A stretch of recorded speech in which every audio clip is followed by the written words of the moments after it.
So I was hanging out this weekend, taking a look at the YouTube analytics like a front office nerd, and it's pretty amazing to see how people are tuned into the 49ers report from literally all across the globe. And I can also see the demographics as far as how old you are. But what the YouTube analytics don't show is when you became a fan of the San Francisco 49ers. So give me a year in the comments section as to when you started to bleed scarlet, red, and gold. Do that right now, and let's start today's loaded show.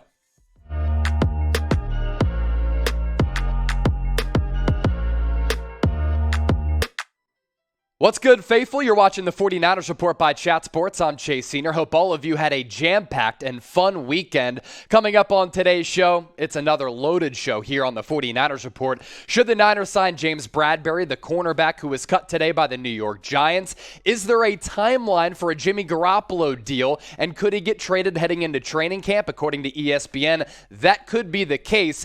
And I have to finally hit on this bogus Trey Lance report. I wasn't able to talk about it last week because things got busy. The weekend crept up on me, but I need to talk about this report from Matt Lombardo, which I think is absolutely ridiculous. I have the gun loaded up in the chamber, some bullets ready to go. They're going to fly later up on today's show. So we start off with James Bradberry. He's a very good number 2 cornerback in the National Football League, was basically a cap casualty for the New York Giants. By letting him go, they freed up about $10 or $11 million on their salary cap with this new regime coming in of Joe Schoen, the general manager, and Brian Daboll. Now, James Bradberry is being paid like a number 1 cornerback, or at least he used to be paid like a number 1 cornerback. And I don't think he's that number 1 guy anymore. I do think that once he hits the free agent market, he could be one of the best number 2 cornerbacks in the National Football League. And going into this offseason, the 49ers were somewhat thin in that defensive secondary. But it was once a weakness for this club. It is no longer a weakness. So a lot of people have hit me up today saying, Chase, James Bradberry just got cut by the Giants. Do you think that the 49ers should target him? Now, when he first signed that monster contract with New York, he was great as you look at the numbers. But the last couple of years, he's no longer that top flight cornerback with the salary that he was under with the New York Giants. Now that he's a free agent, though, he can sign anywhere for any sum, and you're not locked in on that loaded deal that he did sign with the G-Men. Now, Bradberry in man coverage has been pretty solid. One-on-one, he can play a little zone. Again, I don't know he's that island corner anymore, but you look at the numbers here. Played in man coverage in 22% of the snaps. Completion percentage, he allowed about 68% of those throws to be completed. 273 yards allowed, 118 yards after the catch, 16 yards per catch as well, and a quarterback rating of 127.2. Now, that's man-on-man coverage as a number 1 cornerback, not factoring in zone, and the Niners tend to play a little bit of both. I do think that he could be able to flourish and thrive in man coverage as a number 2 and not that number 1. But I just don't think it makes a lot of sense for the 49ers to target him now in free agency because they signed Charvarius Ward, they address cornerback in the draft, and I actually like where this secondary is at going into the 2022 season. So I want to hear from you. Should the Niners sign James Bradberry? Are you in on the idea? Are you out on the idea? Let me know in the comments section why for yes they should sign him and ink him to a deal, and for no, sound off down below. Why I think the 49ers are pretty well off? Well, you look at the defensive back depth chart, and there are certainly some questions here that need to be answered. What are the Niners going to do at safety? I think it'd be wise to bring back Jaquiski Tartt. Talanoa Hufanga right now would probably be slotted in as the starter, with Tarvarius Moore coming off the torn Achilles. There are also some questions as to where Ambry Thomas and Emmanuel Mosley will play this upcoming year. Is Thomas going to be the starting outside corner opposite of Charvarius Ward, or is it going to be Emmanuel Mosley, who did not give up a touchdown in coverage last year? Mosley could be very good as a slot. He could also be really good on the outside. And then in that slot position, I think the Niners really do like Deommodore Lenoir. Jimmy Ward is one of the more underrated safeties in the National Football League, so you're well off there. And then the depth pieces, something that I'm really excited about. Jason Verrett coming back on a 1-year contract, Deommodore Lenoir, Samuel Womack. I think he's going to be a very good player because he has a knack for making plays on the football. And Tariq Castro-Fields in the 6th round, excellent value there. What was a weakness going into the offseason for San Francisco is now a strength, in my opinion, especially when you think about this. The defensive backfield, not only does it have more depth, not only does it have better talent, but also the defensive line for the Niners. One of the best in the National Football League. Their linebacking core, one of the best in the NFL, which then takes pressure off that defensive secondary. So I think what was a weakness for the Niners, now a strength, and because of that, they do not need to go out there and sign James Bradberry in NFL free agency. We're only getting started here on the 49ers Report, so buckle in, stay tuned, stay locked and loaded, because I'm locked and loaded with that Matt Lombardo report, by the way.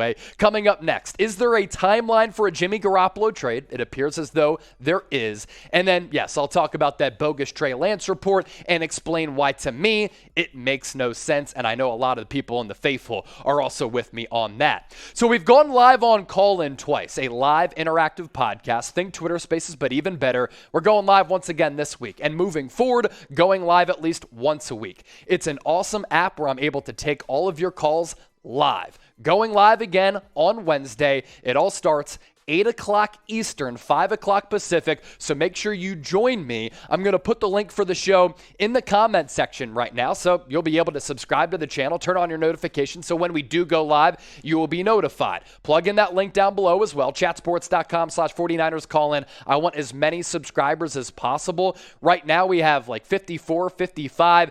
Faithful. You got to show up and show out and show us that you love the show and all the content that we're pushing out. Audio, social podcasting app, Twitter Spaces, but even better, weekly live shows moving forward. It's your chance to call in like a sports talk radio show. Subscribe by plugging in that link down below. Some insight into the Jimmy Garoppolo trade saga. Why didn't he get dealt? And when is he going to get traded, and could it happen leading into training camp? So this coming from Nick Wagner of ESPN. We'll get you caught up on the timeline here and basically summarize what Wagner had to say in his article on ESPN on Monday. The Niners wanted to trade Garoppolo after the year. They couldn't because the shoulder surgery impacted his trade market and his trade value, in addition to all of the crazy quarterback movement that we've seen so far this offseason. But good news is, for those of you who don't like Jimmy G, you don't want him on this roster, you think it'd be convoluted to have him on the team with Trey Lance, the 49ers, according to Wagner, will once again seek a trade. As for when, here you go. This is why you subscribe. All the best 49ers news and rumors. After losing to the Los Angeles Rams in the NFC Championship game, the expectation was that the first big piece of business this offseason, trading Garoppolo, would happen quickly. That was before it was known that Garoppolo needed right shoulder surgery, a procedure that wiped out his trade value and put his future in limbo. Garoppolo's shoulder surgery and his recovery slated to get the all clear in late June or early July, at which point the Niners will again seek a trade partner. There you go. That's the key nugget right there. And though the Niners have said repeatedly they don't intend to release Garoppolo, it's still hard to imagine a scenario in which he's on the roster in week 1 at least his current $26.95 million cap number. So you look at this from a couple of ways. At his current cap number of nearly $27 million, it makes no sense for Jimmy Garoppolo to return to this football team. I don't think it makes sense for him to return as a starter because you have to move forward with Trey Lance, and I think it's time for the San Francisco 49ers to rip off the Band-Aid. You mortgage all that draft capital to move up to take Trey Lance. His potential is enormous. Let's see what he can do in this Kyle Shanahan offense in a win-now mode with all of these elite pieces on both sides of the ball, which will help elevate Trey Lance and take the pressure off of him. It also wouldn't make sense for Garoppolo to return with that $27 million cap hit as a backup. And why would Garoppolo restructure that contract to come back to the Bay? It'd have to take a pretty convincing stance from the Niners front office to convince Garoppolo to come back under a contract restructure when he's going into the final year of his deal. So I think the most likely scenario, Garoppolo gets traded at some point going into training camp. Maybe an injury surfaces, which then leads to a team having a need at the quarterback position. and maybe he comes back, but under a restructure. I'm just not sure that Garoppolo would want to restructure, because why would you give away free dollars going into the final year of your deal without long-term security? Or could Garoppolo get released? I think all of these scenarios are on the table. I just hope that the 49ers move forward with Trey Lance, because I believe in the kid, and I think that he has a boatload of potential. Next up, you're going to have to hold me back, fam. Got to touch on this Matt Lombardo report on Trey Lance that the 49ers coaches are underwhelmed by the former number 3 overall pick in the 2021 NFL draft. So many thoughts to get to. Make sure you stay tuned for that. But first, today's show presented to you by the fine folks at Rumble. You can watch our 49ers Report content on YouTube. That's all good. But you can also catch us on Rumble. And the cool thing is, sometimes we put videos only on Rumble, and sometimes we go live exclusively on Rumble. And once again, I want to see the Niner Empire show out. You look at Chicago Bears now on Rumble right now. They have 637 followers. We're slacking. We are at the bottom of the totem pole among all channels here at Chat Sports, only 406 followers. So what I want you to do is plug in the link at the bottom of your screen, rumble.com/49erstv, and when you go there, make sure you hit that green follow button so we can overtake Chicago Bears now and climb up the leaderboard here at Chat Sports. Next up on the show, lastly, can't wait to talk about this because the thoughts have been brewing for a while, and I'm ready to go off. I will not take this Trey Lance slander any longer. I think it's outright ridiculous. I think it's stupid. I don't think that there's a basis for this argument, and I don't even know where this came from. So we first start off with this tweet from Matt Lombardo. He said this last week and reported this, and I'll put that in air quotes, right? Because very loose reports, because I'm not sure Lombardo has any ties to the 49ers organization. This is a guy that covers the NFL for Fansided, and I'm familiar with him because he used to cover the Philadelphia Eagles for NJ.com when I was working in the area, and a lot of his connections are in the NFC East because he also worked for the New York Giants. So how does he have connections all the way to the West Coast in San Francisco? I'm not sure, but he tweeted this out. I have heard that the 49ers staff has been continually underwhelmed by Trey Lance. That's all he said. That caused a lot of people to take to the social media streets and say, uh-oh, is Trey Lance a bust? Niners coaches don't really like him. It's all a bunch of baloney, because Matt Lombardo a couple days later had to backtrack on his original report, and he said this. This all stems from a conversation that I had with an executive who's pretty tight with people within the Niners organization, then following up with a couple of members of the coaching staff. That part is fishy to me.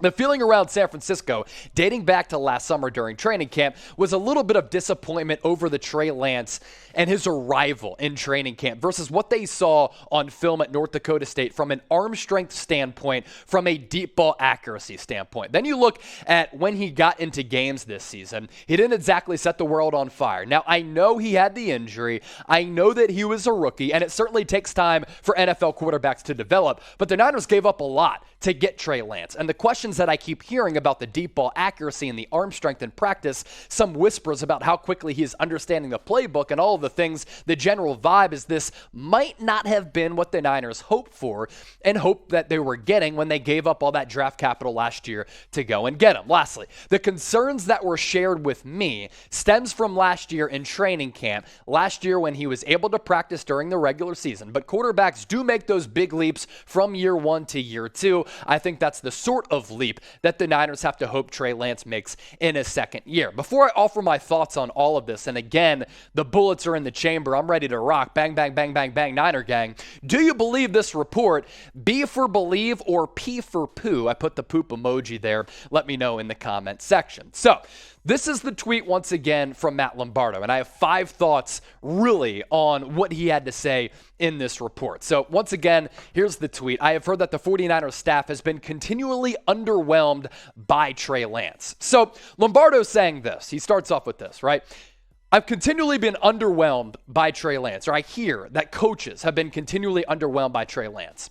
Number one, if the 49ers staff is underwhelmed by Trey Lance and his lack of arm strength, that makes no sense. Trey Lance is 6'4", 225 pounds with a rocket arm. If anything, he throws the football too hard. There's too much velocity behind his throws, and he needs more touch and accuracy. So that part of the report makes no sense at all. 2, Deep ball accuracy. In the preseason, I saw Trey Lance on a play action boot plant his foot, throw across the field, and launch a deep ball in stride to Trent Sherfield for his first touchdown in the preseason. And he displayed his arm strength there. He displayed the deep ball accuracy. Later on in the year, in a must-win game against the Houston Texans, once again on a play action, Trey Lance once again displayed the arm strength, uncorked a cannon deep downfield to Deebo Samuel, once again in stride, and Deebo was able to do it to the rest and high step into the end zone. So the deep ball accuracy was there, and the arm strength was certainly there. There's also this.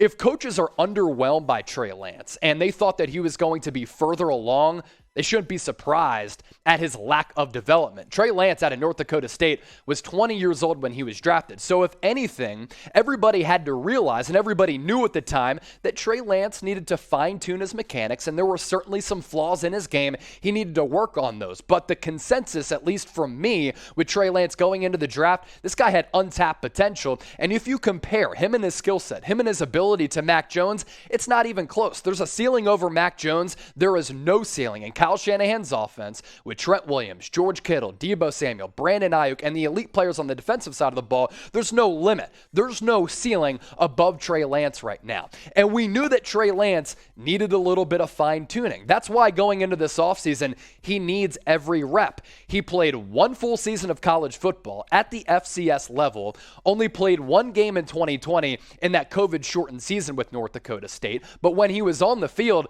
a 30-1 touchdown to interception ratio, a bunch more touchdowns on the ground. This guy, if he was drafted this year and draft eligible here in 2022, he'd be the number one overall quarterback prospect, and it would not even be close. Lastly, Lombardo is based on the East Coast. He has a lot of connections to NFC East teams because he covered the Philadelphia Eagles and the New York Giants. Now he covers the league for Fansided. He never watched Trey Lance himself during a game or during practice. So it makes no sense that Lombardo is not backing up his reporting with anything that he's seen from his very own eyes. Lastly, there's this. Trey Lance in his 2 starts got better and better as the game progressed, looked more comfortable, and didn't look like a quarterback who was inexperienced at the end of games, while he looked a little bit raw at the start of games. What I love from Lance is that he didn't get skittish in the pocket. When the pocket collapsed, when he felt that pressure, he climbed up, he had pocket maneuverability, and didn't allow his eyes to go down and run the football. He kept his eyes up and was able to make throws down the field. He wanted to pass first and run second. Also, was Rich Scangarello the mole? Was he the leak? No longer the quarterback's coach for Kyle Shanahan and the San Francisco 49ers. He was let go. He's now the OC for Kentucky at the college level. And when he was asked by Greg Cosell over the weekend during a podcast about what he looks like, what he looks for, in a pro football prospect, none of what he explained or elaborated on basically resembled what Trey Lance brings to the table. So I think Scangarello just wasn't really a Trey Lance guy, and that's where possibly some of this slander comes from. Had to get my thoughts off my chest on that report from Matt Lombardo. So lastly, let me hit you with this. Do you believe in Lance? Maybe I convinced you. Maybe you're just dead set on the fact that he can't play. S for star power, F for fraud. Sound off. Get that comment section popping. And thanks as always for making the 49ers Report a part of your day.